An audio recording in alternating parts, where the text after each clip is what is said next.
ఇడ్లీ బ్యాటర్తో దోశలు వేసుకుందాం వచ్చేయండి. నమస్తే అందరికీ, welcome to my page H4B H1B.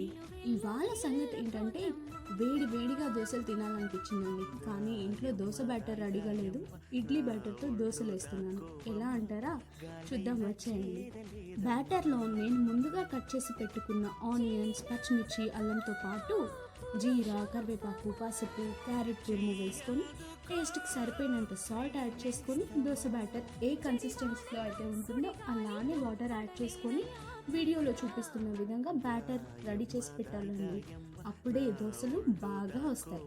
ఇప్పుడు స్టవ్ పైన ప్యాన్ పెట్టుకొని ప్యాన్ హీట్ అయ్యాక దోశ వేసుకోవాలి. దోశ వేసాక నేనైతే లైట్గా ఆయిల్ వేసాను. మీరు కావాలంటే ఆయిల్ బదులు గీ కూడా యాడ్ చేసుకోవచ్చు. దోశ పైన లిడ్ పెడితే దోశ బాగా కుక్ అవుతుందండి. ఇప్పుడు దోశ ఒక సైడ్ కుక్ అయ్యాక ఇంకొక సైడ్ కూడా తిప్పి దోరగా కాలనివ్వండి. అంతే, ఇంకా దోశ రెడీ.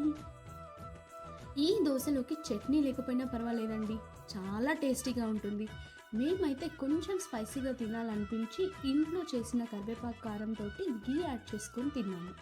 రెసిపీ నచ్చినట్టయితే మీరు కూడా ట్రై చేసి ఎలా వచ్చిందో కమెంట్ చేయండి. థ్యాంక్స్.